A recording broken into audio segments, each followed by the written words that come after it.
everybody. Sorry for the technical difficulties at the beginning.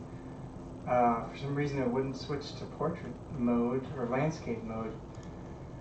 Anyway, got that figured out and got my tripod back dialed in. This is kind of my home studio here. My name's Cameron Cartland. I'm a drummer here in Anchorage. I've been here since 1998 and been really involved in the music scene here for a long time, teaching private lessons on drum set and percussion and playing in a lot of different bands, playing all styles of music, doing recording work. I started playing the drums in the 5th grade. I actually wanted to play trombone first, and we had a sort of band test, first day of band, and tried out a bunch of instruments, and they kind of were sort of ho-hum about me playing the trombone and sort of pushed me into a corner with a guy in a snare drum. I started tapping rhythms back and forth with him, and they thought that maybe I might fit as a drummer, and I came home and I told my parents, hey, I think I'm going to play the drums. And they were like, I'm not so sure about that.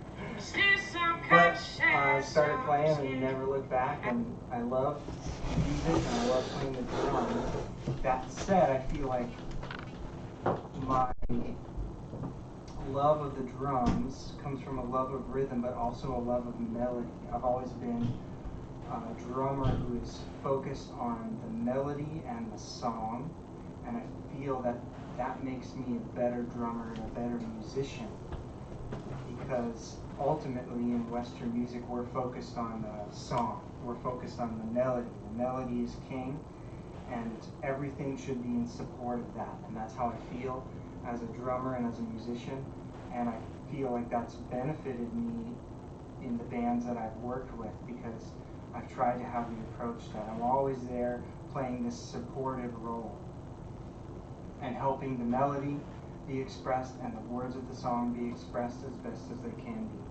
And that relates to composition as well.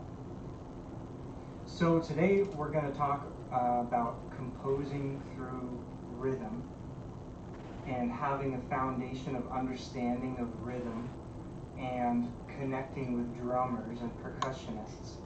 Because sometimes it seems that we're sort of on the outside, especially for singer-songwriters. They oftentimes don't work with drummers and percussionists a whole lot, and so there can be a gap of kind of how do we talk to one another, how can we use terms and communicate our ideas about things that we're feeling about the music and how we want to express ourselves musically. How can we communicate that in terms that a drummer will understand and they'll be able to use the tools at their disposal to help support the music and the melody. And so hopefully the tips that I have on down that line will be helpful as well. But we'll also talk about kind of ways of helping you compose beginning with rhythms in mind. Because I feel that often composers might think of lyrics first, or a melody, an idea of a melody, or an idea of a chord progression, right? And the rhythm is sort of like secondary or tertiary. You might think of that later. Okay, let me throw the rhythm together at the last minute. But ultimately, I feel that rhythm is just as foundational, just as important as melody and harmony. And they're sort of another pillar, another part of the triangle that makes up a great song. And I've got some examples of that as well. So thank you for joining me today, and let's get going. Before we start, if you're interested in more, I've got a website that you can check out. My website's CameronCartland.com, and I'm offering Zoom lessons through there. I'm based in Anchorage, and when COVID kind of precautions get a little relaxed, we'll start up teaching in person again, teaching drum set and percussion. So first off, kind of intro to the drums. If you're not a drummer, what I'm sitting in front of here is a drum set that's got a bunch of parts, right? It's got cymbals, it's got drums. So drums are in general a multi-percussion instrument. It's rare that in most styles someone is just playing one drum, right? We've got a whole set of sounds and tones at our disposal, and those are ultimately going to help you as a songwriter express yourself, and especially if you can communicate to a drummer sort of what you're looking for as far as types of sounds, durations of sounds, different articulations. Those things are going to be very helpful. So let me introduce what I've got here. I've got a bass drum, I've got a snare drum, I've got a high tom, I've got a low tom, I've got a variety of cymbals, ride, crash, splash, another crash, some more rides, and a hi-hat over here. So with those, I have a lot of different tools in my kit to be able to provide a rhythmic bed underneath something, and also to articulate different things, right? Maybe matching up with a specific melodic note or a specific word of a lyric. I'm able to accentuate those different things with the different sounds that I have, right? I also have some kind of other things on my kit here. I've got a couple cowbells and a wood block, and then over here I've got a variety of percussion too, which I'll get to later. So ultimately, if we want to compose through rhythm, we have to have rhythmic accuracy, right? And that's something that I've spent a lot of time working on as a drummer, and that I feel is integral to any musician. If you're gonna be a musician who's able to articulate and communicate your musical voice effectively, you have to learn, say, scales, right? And you have to know your harmony so that you can kind of, okay, what kind of feeling am I going for? If I'm going for a happy feeling, maybe I want a major chord, major 7 chord, or major 9 chord, right? But rhythmically, if I want to express a certain idea or articulation, I need to be able to have rhythmic accuracy, and that my technique is thus that I can accurately communicate the rhythm that I'm trying to, right? And I think if you listen to excellent musicians, or even if you listen to speeches, some of my favorite speeches, the words and the content are great, and the inflection and tone of voice is great.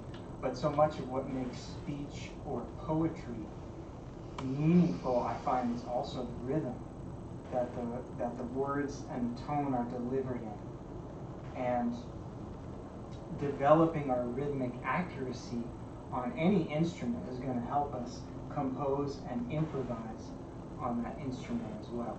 So drummers tend to have a lot of tools in their kit to be able to develop that rhythmic accuracy, right?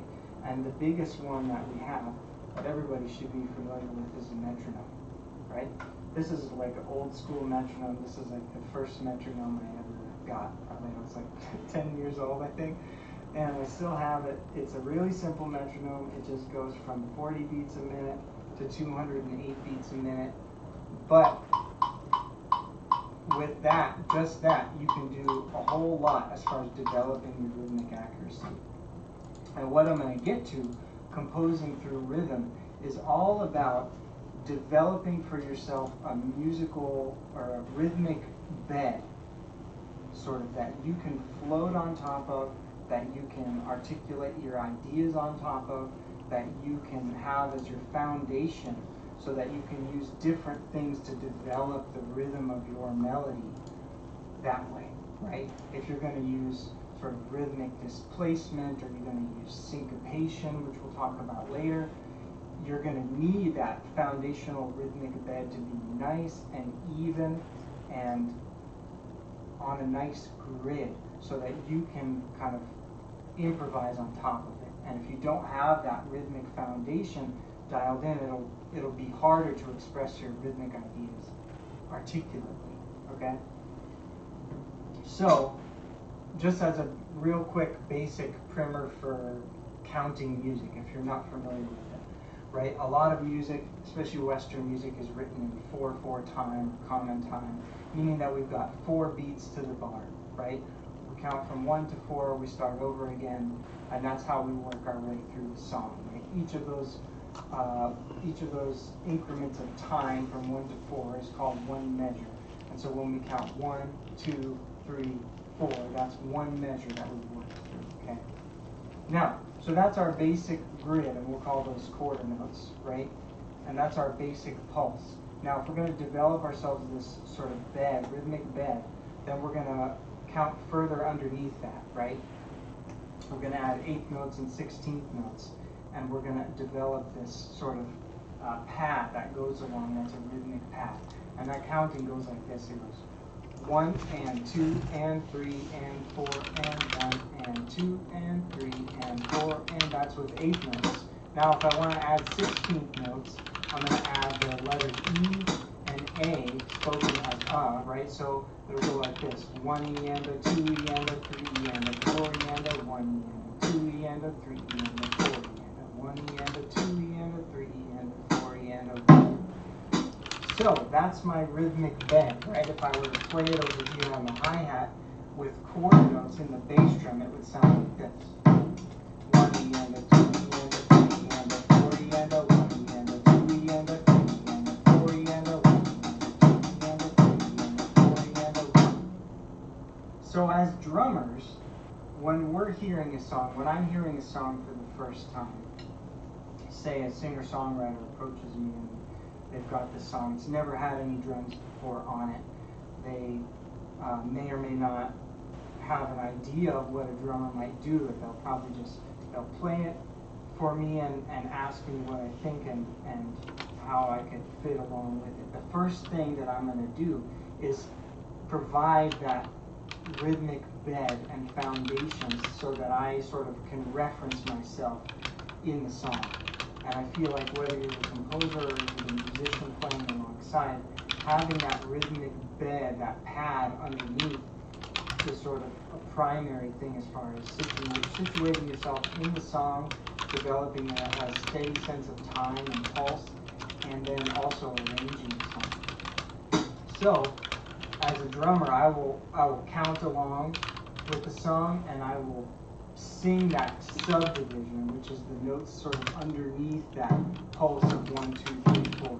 Okay, 1 E and a 2 E and a 3 E and a 4 E and a. And oftentimes, say if you're playing guitar, that's the pattern that you're strumming, right? You're strumming like 16th notes, or you're strumming 8th notes, and you've got this pad. They're not all accented, they're not all the most important note, but that sort of pad is sort of underneath everything that's being played with the harmony, okay?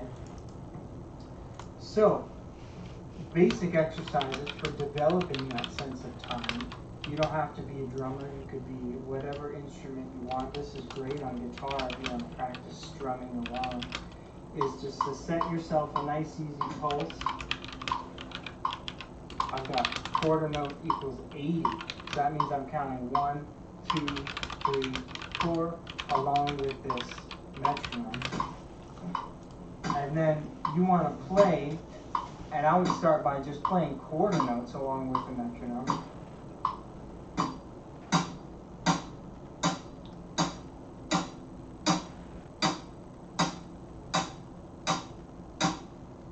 And the interesting thing about the metronome is, I'm not sure how easy it is to hear over the Facebook Live when I'm playing, but when you're locked in with that metronome, the metronome totally disappears, it goes away. You can hear it when I'm not playing, and then if I'm right on it, when I'm playing, the metronome sort of disappears, and all I can hear is what I'm playing.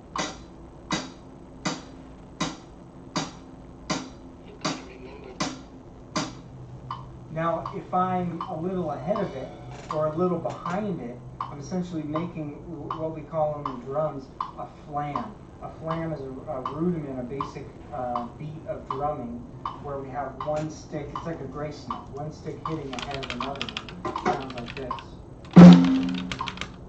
If I'm a little ahead of the metronome,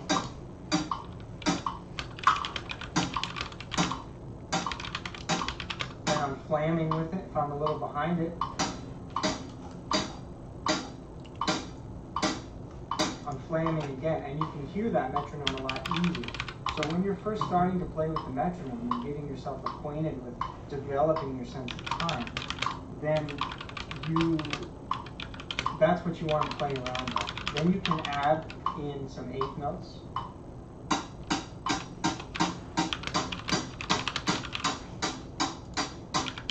when you get comfortable with that, 16th.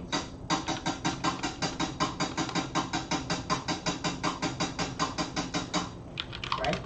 So this could be on guitar, it could be scaled on a piano or keyboard instrument, it could be on any string instrument as a strumming pattern, it could be vocally singing scales or even singing like a rhythm or a melody of a song. The more time that you spend with this metronome, this reference point, the more you will hone your internal clock and your internal sense of time, right? We are sort of inherently, we're not machines, we're inherently prone to maybe thinking, 12 months of quarantine went by super slowly, right? Or a Zoom session with loved ones that you haven't connected with in a long time went by super fast. We don't have a perfect sense of time, right? We're prone to speeding up and slowing down. And spending time with this metronome will help you hone that internal clock and internal sense of time and make you inherently more accurate in the rhythms that you play, okay? So, enough about the metronome. It's a great tool. Let's move on to how we're going to learn and build some skills, and this can be done with the metronome, but we're going to develop our sense of independence that's going to allow us to express ourselves rhythmically in a more fluid and this is going to way. be a very political. And I find playing the drums What did you look and like as a baby? improvising I'll start. that the approach that I've always taken and that's been taught to me is that you have a musical vocabulary that you express yourself in, just like you have a verbal vocabulary, and you, sir, it's going to be very words weird that you in commonly 4 use, years phrases that you when you commonly use. are still That running the Pentagon. same thing happens musically, and as we develop that vocabulary, I think we're able to compose more freely, improvise more freely, because we're able to express ourselves more clearly. babies. And we build that through repetition and variation. And often on the drum set, that's work about independence, because we're moving all four limbs, maybe playing different rhythms with all four limbs. And the more that we can repeat things and change one variable and then change another variable, the more fluid we're able to improvise and then thus compose on our instrument. So I have this book here, which is one of my favorite books of all time. It's really a drumming book, but I would say that it could be applied to any instrument that you want. All it is it's called Syncopation. It's by Ted Reed. It was written in the 40s. It's an old book that a lot of great drummers have come and worked through. But what it has is just simple rhythms, just written for the snare drum, but then that are played, you can approach it sort of however you want. In its simplicity, it gives you sort of enormous freedom for improvisation and composition. So I'm going to hold it up here just so you can see what we're looking at. So this is one of the pages here, and it just has, and if you're not familiar with written music, this is okay. Well, this is, you can apply this down the road. It's a great book to have, but really we're using this as a jumping off point. So it's got a simple rhythm written all the way across. There's notes that are written for the bass drum, which is that bottom space. The snare drum is that third space up. Really, this is just giving us a rhythm that then we're going to approach on the drums, and I'll also take the melodica and we'll approach it on the melodica and talk about composition through this medium. Before they just start assuming and being all mean. I am not So this rhythm here, the same it person gives us, that everyone goes like thinks I am. this. I'm not her. That's the whole rhythm. I've got the bed going underneath here that we talked about, right? Make I sure have you're the bass drum on all four beats of the bar. I have the hi-hat on 2 and 4. So I'm providing this sort of rhythmic foundation, like these, like my lower limbs are the drummer. And now up here I get to be a composer, okay? And now I've taken an idea from this book, and it doesn't have to be from the book, it could be from anything, right? But this gives us a great jumping off point as well, okay? So I'm going to take this rhythm, I've got ba, ba, ba, ba.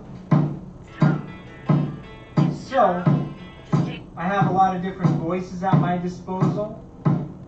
I can compose something using the different rhythms and developing my independence around the drums this way.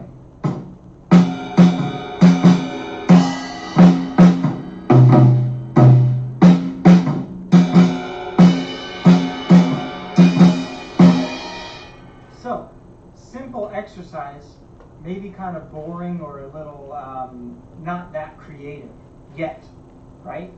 But that's the basic step, okay? Now, a lot of times what we like to do on the drums is fill in some of that underpinning, right? So, I can fill in some notes underneath in that bridge.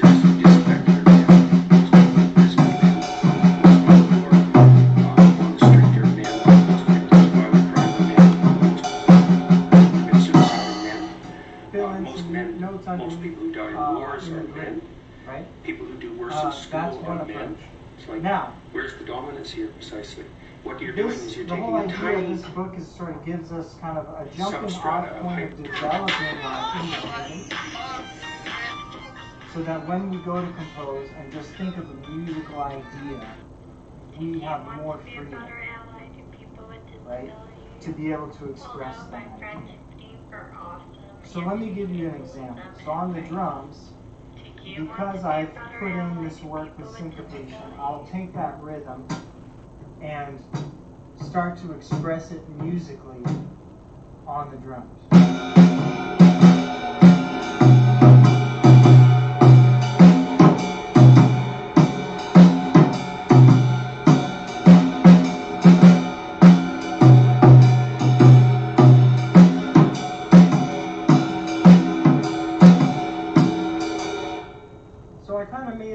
Phrase there, musical phrase, right?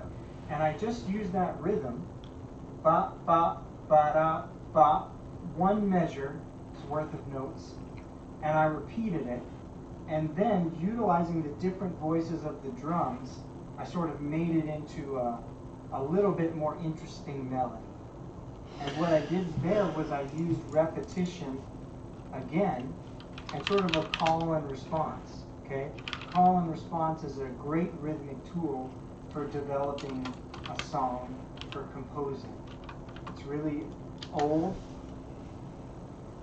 and it's tried and true, right? Because I have different instruments here, I can call and respond sort of with myself and develop a musical rhythmic conversation, okay? So I use the snare drum, the bass drum, and the rack tom to sort of make a little melody.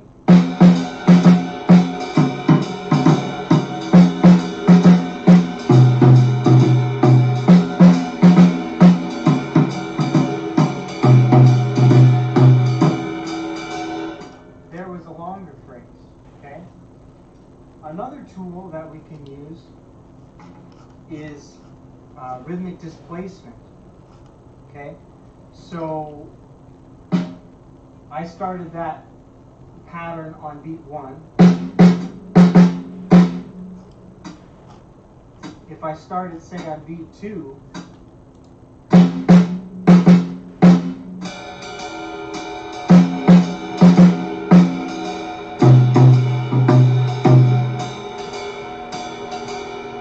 now I have a more interesting rhythm. I've got ba, ba, ba, da, ba. Also has a call and response feel to it, okay? Now, I hope this is maybe different from if you play guitar, you play another instrument, right? This is kind of me speaking as a drummer.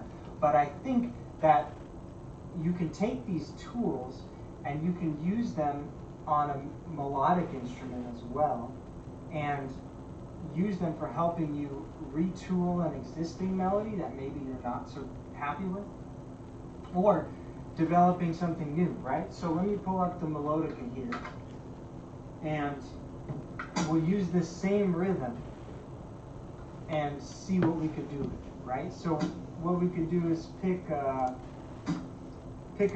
key. So actually here, let's do this. I've got also a little kalimba here.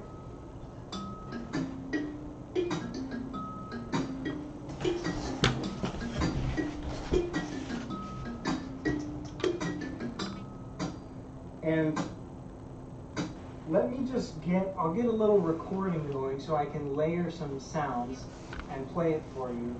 And we'll use this rhythm here to develop a little melody, okay?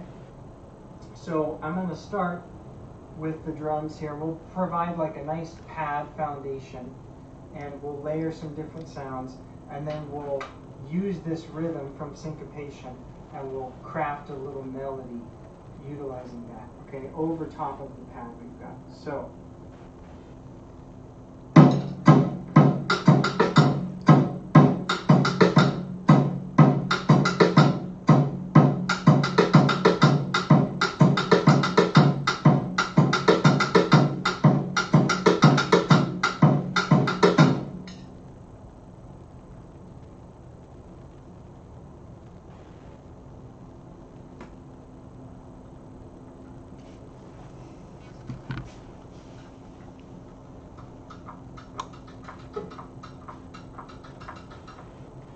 So now I'll add a little background with the kalimba.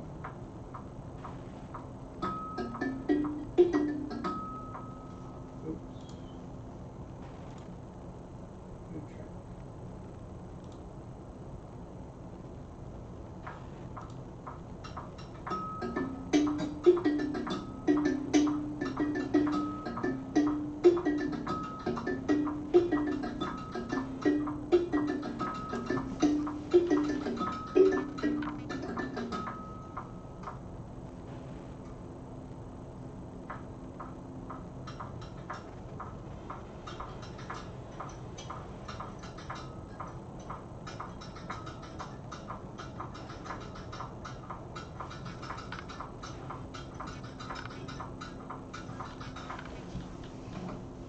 Okay.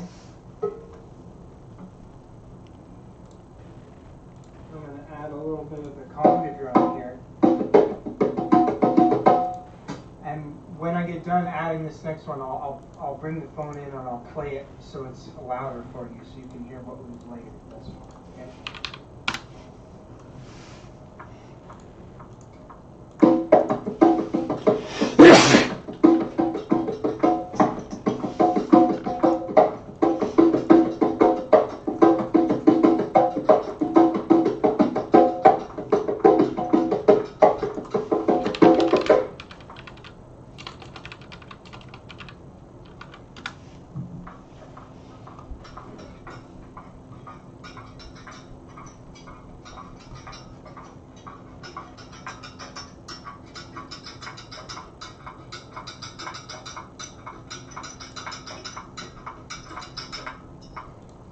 Okay, pretty rudimentary setup, but but this is often what I'll do when I'm thinking about composition or when we're building a song, is start with a rhythmic pad, rhythmic foundation, and it could be clapping, it could be body percussion, it doesn't have to be anything crazy, and give yourself that rhythmic pad to develop a melody off of, okay? So let me grab the melodica now, and we'll take the rhythm from syncopation and we'll build off of that, okay?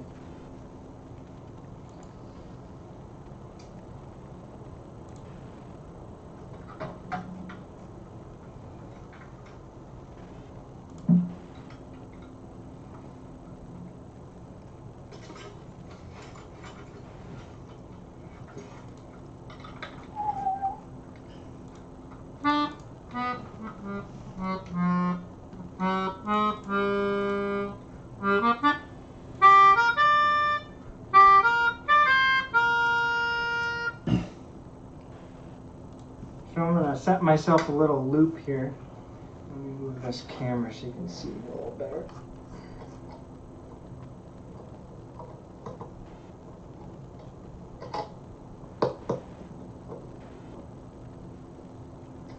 Okay, so I'm going to make myself a little loop, and I'm just using GarageBand. You could use whatever DAW, digital audio workstation you've got.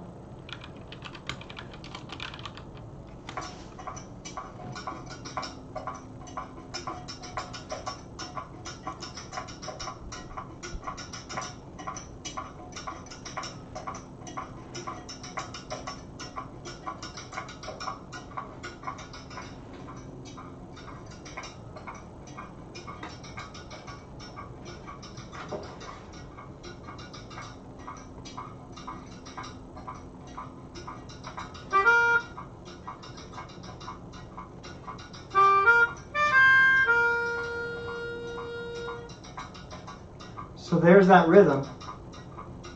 1 and 3, 4.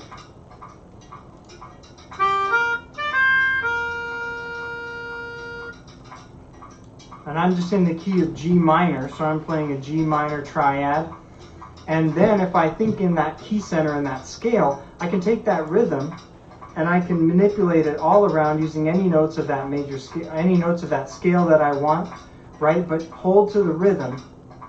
And then use that as my starting point. I can then take and maybe do some rhythmic displacement. I can leave some space. I can use different tools to develop that rhythmic melody, okay?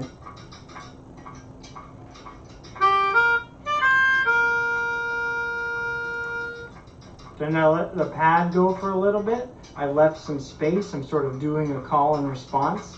Now for my response, maybe I will change the tone, change the notes of the melody, hold that rhythm the same, but all of a sudden now we've got a little more depth to it.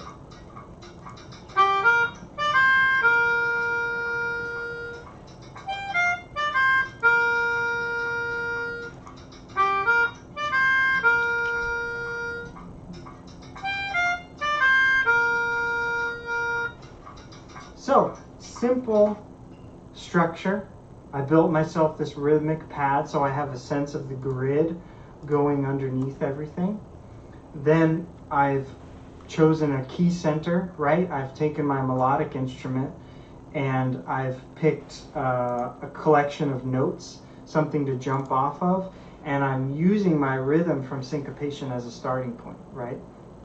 But really the limit is your creativity, right? You could pick anything. You could pick just a rhythm from another song that you like, right? If you really like this song, what people can copyright is melody and lyrics, right? You can't copyright harmony, you can't copyright rhythms, and rhythms are so powerful. You can say you really like a rhythm of a melody of a particular song, you take that rhythm, use it as a jumping off point in this way. Maybe the groove is totally different, the harmony, the key, the lyrics are going to be totally different. Nobody will ever know. You're just using this as a creative sort of launch pad for building a new composition that way. Okay?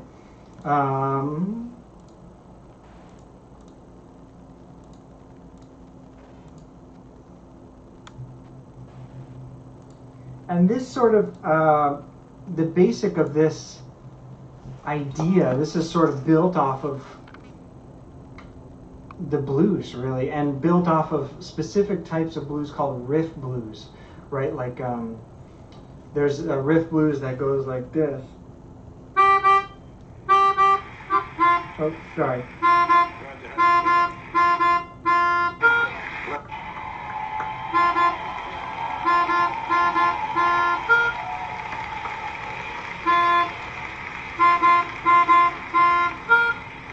Those are the only notes of the melody, right? It's a 12-bar blues But what's happening underneath that is the chords are Okay, changing so that provides some thank you so sort of much for inviting juxtaposition, me. and the I melody come sort to of you starts to tonight take on this other with a lot of character when the information chords underneath about change. the Okay? experimental vaccines, So, what's called the you can have a experimental simple vaccines melody. regarding COVID-19. Those are just I two think different notes, all of this one information rhythm will be brand that's new to repeated you. over I 12 know that bars. this was all brand new So, to me over the it's last repeated few 3 months, times, even as a board-certified and emergency physician. the chords I did underneath not it know change, a lot and of what I'm it about to gives this share with different you. character when the And chords I come underneath it before. change. Okay, so that's sort of the basis of what we're building off of, is kind of a riff blues. Not that it has to be blues song form or musical style of swing.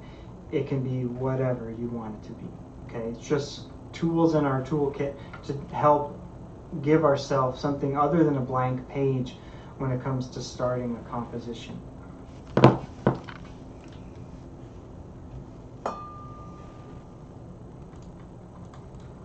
So, hopefully this, I'm going to shift this camera and I'll go back to the drums a little bit. Hopefully this has given you some ideas for how you can use rhythm to build a song.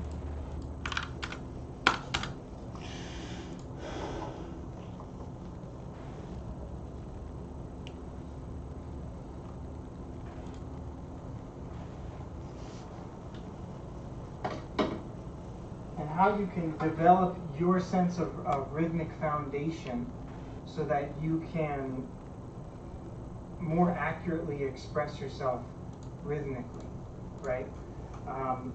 We talked about that on the drums and how it applied to other instruments. Really, the time that you spend doing it, the more hours that you spend, you'll cultivate that inner sense of time. And then when you express yourself musically, you'll be more inherently accurate on that grid, right? Not that everything has to be robotic, metronomically perfect. We want our music to breathe, for sure. But I find that you can spend a lot of time working with the metronome and still have very breathable, lifelike music that's not robotic sounding, okay?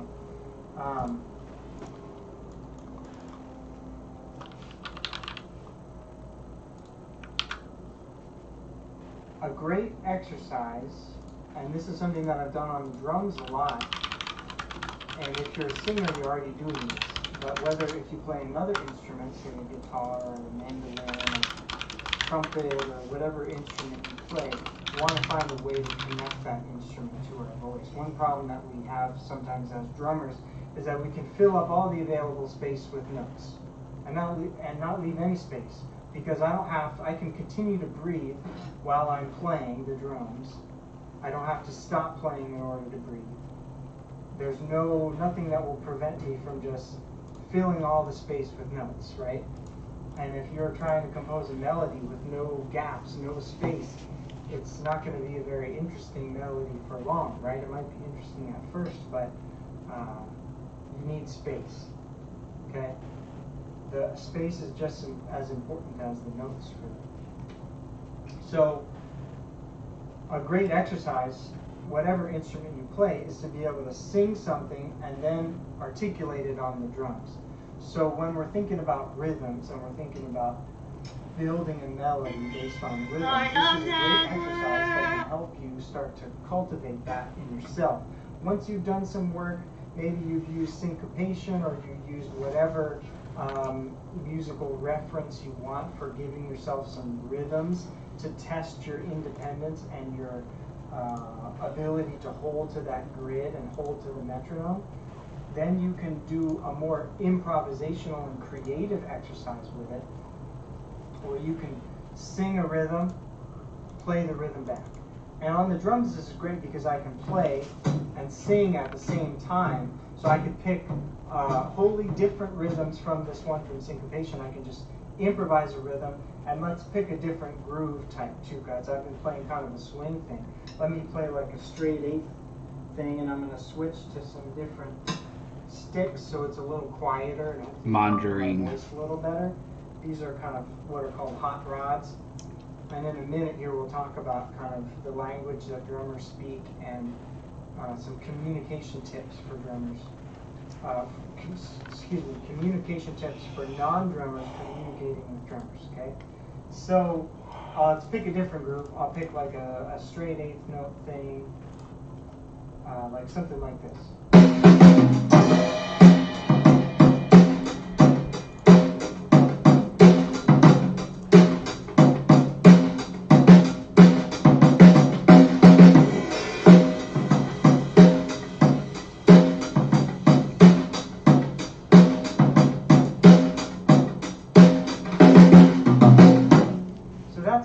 That will base this off of, right? That's my rhythmic pad, my rhythmic foundation. Now, as a creative exercise, I can take it and I can sing a melody and then play that melody on the drums. And if you're playing guitar, you're playing saxophone or whatever instrument, or you're singing, you can just use this as a creative exercise to articulate a brand new melody off the spot, whatever instrument you're using, okay? So let me just pick a rhythm, okay? So I'll sing a rhythm. Bipartisan work that can be done in the Senate, or are you expecting a sort of McConnell-inspired gridlock? I think we should do our best to reach out to Republicans who represent communities.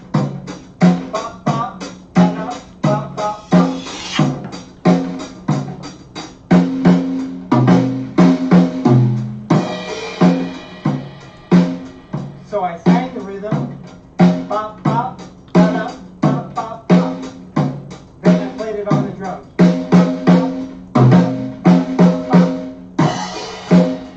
So that was as a fill, sort of on the drum. So the groove stopped and I just played that fill.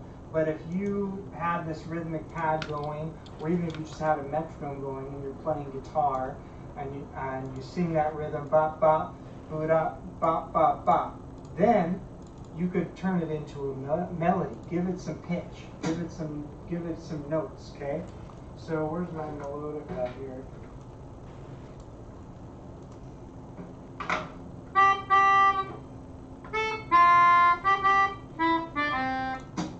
So see if I can do this. I'll play this groove. I'll take that rhythm that I played. Now I'll give it, say, some notes. So I'm just going to put it in the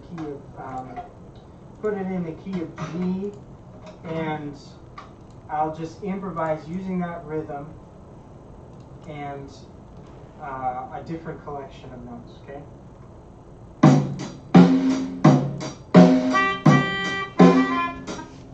It's a little more challenging. I'll do this with my left hand.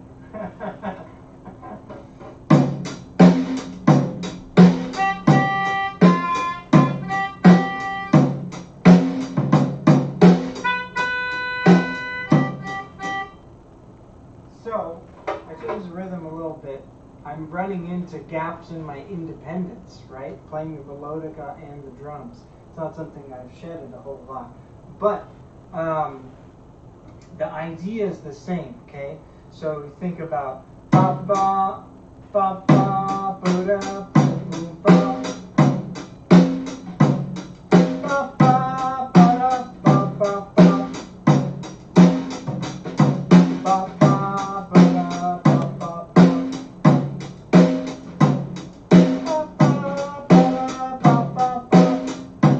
So you can sing just as well, start to give yourself some different melodic structure to the rhythm that you started with, okay?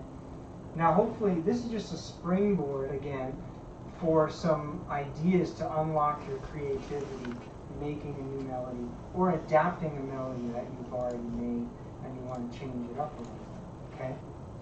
So if that's the case, you've already got a melody going on, then that's where you might utilize some tools to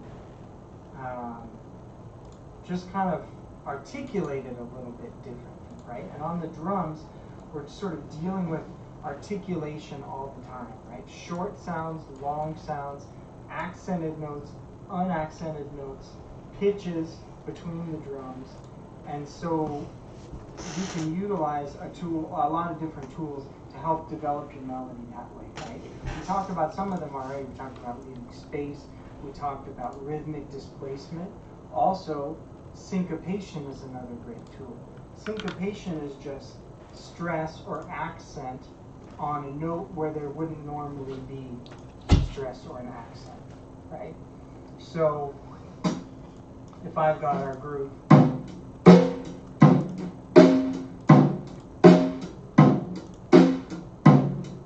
everything's sort of on the downbeats, on the 1, 2, 3, 4 of the groove. 1, 2, 3, 4, 1, 2. Now all of a sudden, if I go, I put a note that's sort of not where there was normally a stressed note.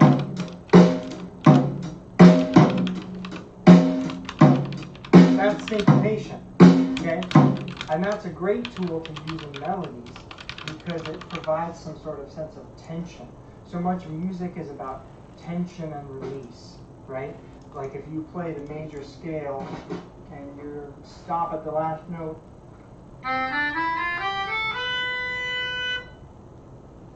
everybody's ear wants to hear, right? So we're building that sense of tension, then there's a release. And that same thing we do rhythmically as well, right? So when I create that sort of stress of the syncopated note on the upbeat, or I'll play some more examples of it.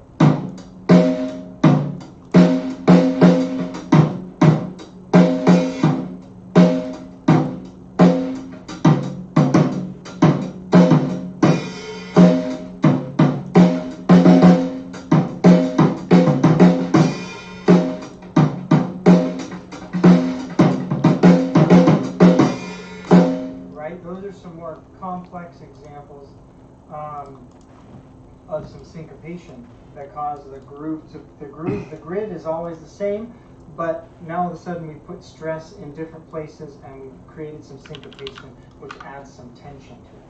So if you want to do that musically, that's definitely a tool where you could take an existing melody that you have and maybe you shift some of the notes a little bit ahead in the grid or a little bit back in the grid. So often that would be sort of on an upbeat eighth note, one of the ands that we're counting, or the e's or us, right? 1 and 2 and 3 and 4 and 1, E and a 2, E and a 2, E and a 3. And a great thing to do just to get yourself more in tune with this grid is any music that you listen to, just start counting it.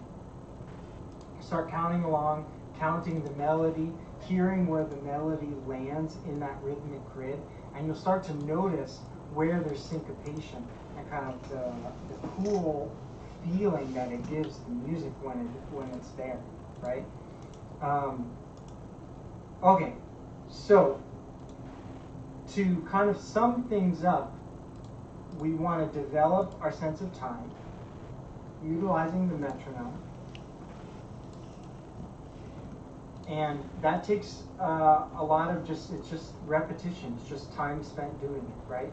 And then we want to, using the metronome, using the reference point of our grid, start to develop our independence rhythmically on our instrument so that then we can use our creativity to improvise rhythmic melodies. We can use the tools of syncopation, rhythmic displacement, leaving space, call and response, repetition. We can use all those to kind of craft a new melody from scratch based on a rhythm, or hone an existing melody that we've already made, okay?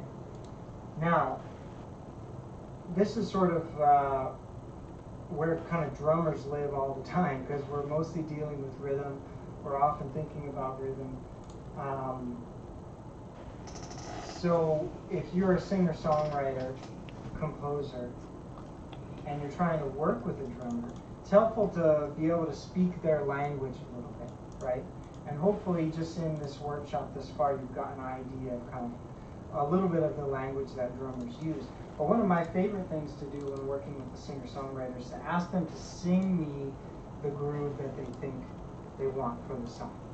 It's a great tool, and oftentimes, you know, it doesn't have to be a great, like, sounding drum groove. Maybe they've never sung a drum groove before. It doesn't matter. It's sort of like if you ever listen to Car Talk on NPR, they always, when people call in, they ask them to like just sing the sound, describe the sound that their car's making, and then they try to like diagnose it based on that and their story. But I will ask people to sing me the groove, because often you'll get a sense of the grid from what people will sing, and you'll get a sense of the main pulse, the main accents that they sort of want. If they sing boom, da chicka boom, da chicka boom, da chicka boom, ba ba da boom. Now all of a sudden I have a 1, 2, 3, 4 of that groove. I have what sounds like a kick drum and a snare drum, and I have a sense of, are they short sounds, are they long sounds, and that helps me right away build something. So that's a super helpful tool if you're a composer, singer, songwriter, to be able to just sing a groove for a drummer, percussionist, and then you can use words to help paint a picture of kind of how you want it to sound. Do you want it to be loud and bombastic? Do you want it to be sort of a quiet, kind of more underpinning of the song? Do you want accents? Do you want more syncopation? Anti-things to help give them a sense of how you want it to sound. Talking in articulations, right? Do you want cymbals? Do you want sustain? Those are sort of long sounds on the drum. They ushered all of the sounds. Stupids into the tunnels, and that's when they got the Lucifer and Oshama's laptops, only to find that they were going real live time with China during the whole fucking thing. She's right, and even more. You guys don't even know. Furthermore, the Martians, they came down from space and with the blue hair, and they... All those Academy Award-winning actors stormed the Capitol. They ushered all of the stupids into the tunnels, and that's when they got the Lucifer and Oceana's laptops, only to find that they were going real live time with China during the whole fucking thing. She's right, and even more. You guys don't even know. Furthermore, the Martians, they came down from space and with the blue hair, and they have dominion, and they were from Venezuela, but that guy's dead, but he's not dead because China, hear me out, China was in Venezuela way before, and then also the Russians hacked all those Academy Award-winning actors. Right, that's when I might go for symbols, things that are long tones and less definite. So as I was looking for further ways to rain on Canada's colonialist parade, I found something called the Starlight Tours. No, that's not a Christmas movie. No, this is the practice where Canadian police used to pick up Indigenous people off the side of the road, drive them to the outskirts of town, beat them, and take their clothes and leave them to die in sub-zero temperatures. Neil Stonechild was just 17 years old when he was... Hey guys, is in particular a word? In particular? Because is that a thing that we collectively made up as a group that's stupid, or is that a thing that I made up on my own because I'm stupid? Because I was writing in Word the other day and I typed in particular and Word said, whoops, that's not a word. Did you mean in particular? And I Googled it and I don't know that in particular is a thing. I think it's not, which is I've been saying the wrong thing my whole life. This is a sound for all the girls with an RBF. First, show how you smile. Next, show your resting bitch face. Let's see who has the worst one. This is a sound for... Today you see the couple together, and then the girl have a red lipstick, okay? So she goes to the bathroom, and what the hell happened to her on the way to the bathroom? She got attacked or something like that with her own, like, hand? Okay, she becomes a joker. Okay, and then she... Okay, get the 2 tablespoons of coconut oil. Children's shampoo. Now is this like some type of recipe video going on here? Water. And then you stir it like a Richmond concoction or something like that, and cut in pans. And then you blend it together. Okay, and then you get the acrylic paint. What is this the same video? I have no idea what's going on right now. Now you paint it on top. Wow, now it looks kind of freaky dicky, like the blood on top of the candle wax thinger holder, container, lipstick. Okay, and then you do the... Oh, for that? That's what you do? Why are you trying to make yourself broke? It's like $2 to buy makeup remover. How do I today you see the couple together? Pro tip for snowboarding, always